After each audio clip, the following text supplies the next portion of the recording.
Assalamualaikum warahmatullahi wabarakatuh. Saya Fierly Aprilia dari kelas 2A, NPM 192191001.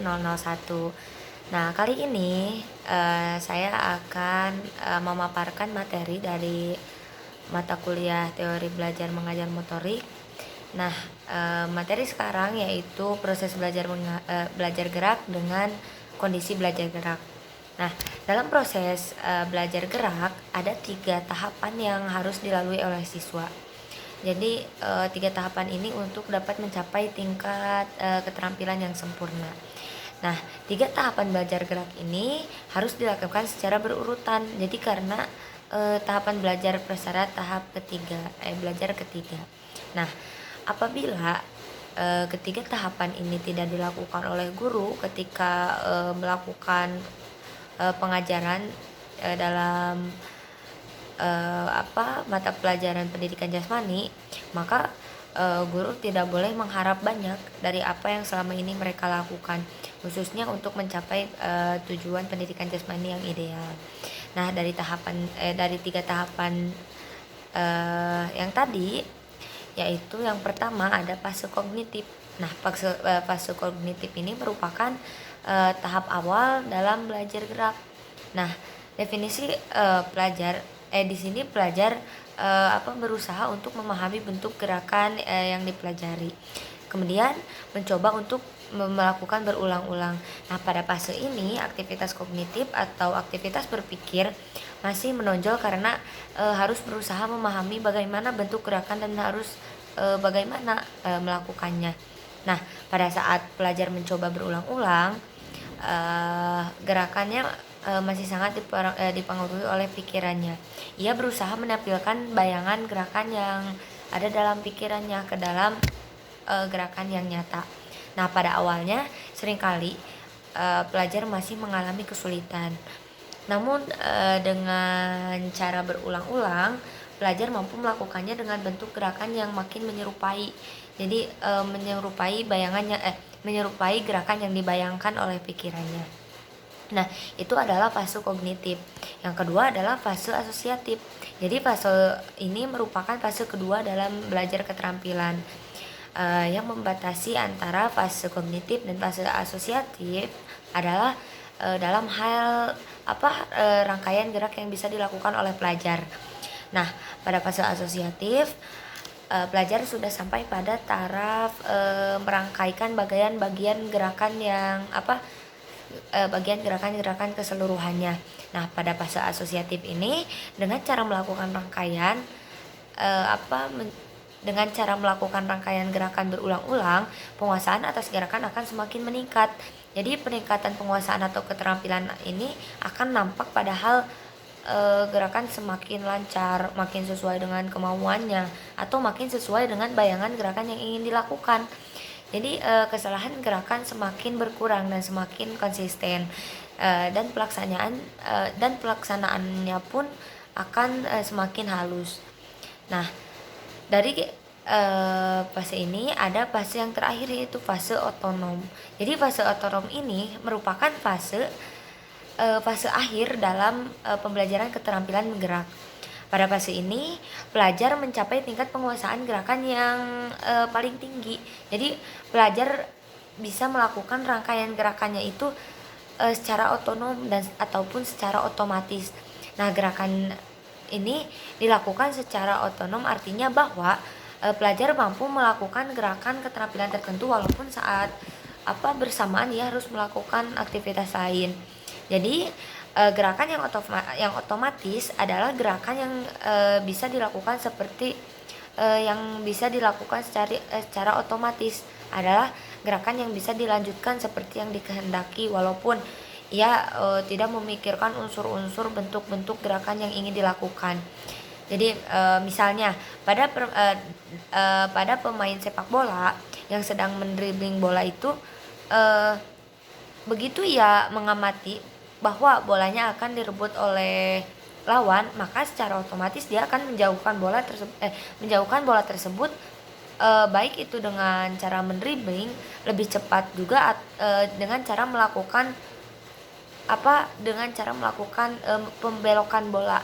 Jadi apa gerakan ini gerakan membelokkan bola. Nah, untuk mencapai fase otonom diperlukan pempraktikan gerakan yang berulang-ulang. Jadi secara teratur dalam jumlah yang cukup banyak juga dan dalam jangka waktu yang relatif lama. Gerakan yang telah mampu dilakukan secara otomatis akan sulit untuk diubah polanya. Oleh karena itu, bagi pelatih olahraga perlu berhati-hati dalam melatihkan bentuk gerakan tertentu. Jadi jika pelatih melakukan mencontohkan gerakan yang salah pertama, jadi itu akan terus berulang dilakukan oleh pelajar. Nah, yang kedua submaterinya yaitu kondisi belajar gerak. Nah, kondisi belajar gerak adalah suatu keadaan yang diperlukan agar proses belajar gerak ini dapat berlangsung ke arah pencapaian tujuan. Jadi keadaan yang diperlukan itu meliputi keadaan yang perlu ada pada diri pelajar dan keadaan yang ada di luar diri pelajar juga yang berpengaruh atau yang kenakan pada diri pelajar. Jadi kondisi belajar gerak ini meliputi kondisi internal dan kondisi eksternal yang masing-masingnya itu meliputi beberapa kondisi. Nah, yang pertama dulu ada kondisi internal. Kondisi internal adalah keadaan pada diri pelajar yang diperlukan selama proses belajar berlangsung. Selama proses belajar gerak, pelajar perlu berusaha mengingat bentuk bagian-bagian gerakan yang dipelajari, juga berusaha mengingat urutan rangkaian dari bagian-bagian gerakan dalam gerakan keterampilan secara keseluruhannya.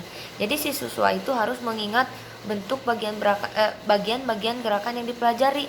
Contohnya dalam passing bola voli. Nah, si siswa ini harus bisa mengingat bentuk-bentuk bagian-bagian gerakan-gerakannya. Contohnya dengan dengan posisi tangan seperti ini contohnya. Nah, siswa ini harus mengingat bentuk-bentuk bagian bawah passing bawah dalam bola voli ini. Contohnya seperti ini. Contoh dalam tangannya seperti ini. Nah, contoh kecilnya seperti itu ya. Nah, yang kedua itu berusaha mengingat urutan rangkaian. Jadi urutan rangkaian dari mulai tangan dilipat, terus tangan dipanjangkan ke depan. Terus ketika mengangkat bola, ketika ada bola, si tangan harus diangkat. Nah, itu merupakan usaha dari siswa untuk mengingat suatu rangkaian gerakannya. Nah, pada awal proses belajar gerak ini di mana pelajar harus berusaha memahami gerakan yang sudah tadi saya jelaskan. Nah, itu adalah salah satu kondisi internal. Nah, yang kedua ada kondisi eksternal. Kondisi eksternal ini dalam belajar gerak adalah keadaan di luar diri pelajar yang mempengaruhi proses belajarnya. Kondisi internal yang utama dalam belajar gerak adalah berbentuk stimulus yang diberikan oleh guru. Eksternal yang utama itu berbentuk stimulus yang diberikan oleh guru atau pelatih juga. Nah, stimulus ini diberikan dalam bentuk pemberian penjelasan gerak. Yang pertama ada pemberian penjelasan gerak. Jadi dalam pemberian penjelasan gerak ini mengenai gerakan yang atau disebut juga sajian instruksi, atau jadi perlu diperhatikan oleh guru secara singkat dan jelas juga dengan menggunakan kata-kata yang sederhana. Jadi dengan menggunakan kata-kata sederhana menjadikan siswa itu lebih mudah mengerti. Nah, hal-hal penting yang perlu dijelaskan adalah mengenai unsur-unsur bentuk dalam gerakannya dan kunci cara melakukannya. Cara melakukan begini, apa kuncinya contohnya dalam cara melakukan tendangan. Nah, kuncinya tuh apa? Harus menggunakan punggung kaki kah? Apa dengan kaki depan atau kaki samping? Nah, itu kan sangat berpengaruh. Itu termasuk kunci dalam kunci dalam melakukannya. Nah, yang kedua ada pemberian contoh gerakan. Nah, merupakan contoh gerakan ini Memberikan contoh gerakan ini merupakan rangkaian dari penjelasan gerakan. Pemberian contoh gerakan akan memberikan gambaran yang nyata dan jelas mengenai apa dan bagaimana gerakan yang harus dilakukan oleh siswa. Nah, itu sangat berpengaruh, pemberian contoh gerakan itu. Nah, contoh gerakan itu sebagai model yang akan ditiru oleh pelajar. Nah, seharusnya dilakukan dengan benar dan diulang-ulang beberapa kali, untuk memberikan kesempatan siswa untuk memahaminya. Nah, kita memberikan contoh bukan hanya satu kali, tetapi berulang-ulang dan juga harus jelas. Kita sebagai modelnya harus rinci. Nah, tendangan harus ini, kaki harus ini. Nah, itu harus tersampaikan kepada siswa. Karena siswa itu berbeda-beda karakternya. Ada yang mudah memahami, ada yang lambat, ada yang mengertinya itu lama, jadi loading dulu si otaknya. Nah, jadi sistem motoriknya itu kadang ada yang lambat berjalannya. Nah, dengan itu guru atau kita sebagai model harus mencontohkan tidak hanya satu kali agar si siswa itu memahami dengan baik dan bisa melakukan gerakan itu secara benar dan efektif. Nah, apabila gerakannya cukup rumit, hendaknya ditunjukkan unsur-unsur pokoknya atau kunci-kunci gerakan yang bisa mempermudah gerakan yang sudah tadi saya jelaskan. Nah,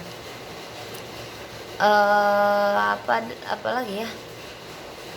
Oh iya, dalam meningkatkan penguasaan gerakan keterampilan bisa ditandai berdasarkan indikator-indikatornya. Yang pertama, ada prinsip pengaturan giliran. Yang kedua, ada gerakan semakin terkontrol sesuai dengan kemauannya. Ada kesalahan gerakan makin berkurang. Jadi dalam hal mengulang gerakan, kita bisa si siswa itu bisa mengurangi gerakan yang salah. Jadi dengan berulang-ulang, si siswa itu akan menemukan gerakan yang enak, yang sesuai dengan teknik-teknik dasarnya. Nah, yang terakhir ada penampilan terbaiknya bisa dicapai semakin konsisten dengan berulang-ulang, dengan berlatih. Pasti penampilan terbaiknya bisa dilihat dan bisa konsisten.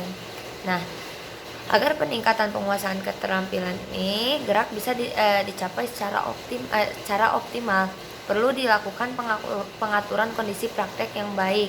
Nah, melalui pemberian instruksi yang tepat. Nah, mungkin itu yang bisa saya paparkan dari materi proses belajar gerak dan kondisi belajar gerak. Nah, bila ada kekurangan ataupun kesalahan mohon maaf. Terima kasih. Wassalamualaikum warahmatullahi wabarakatuh.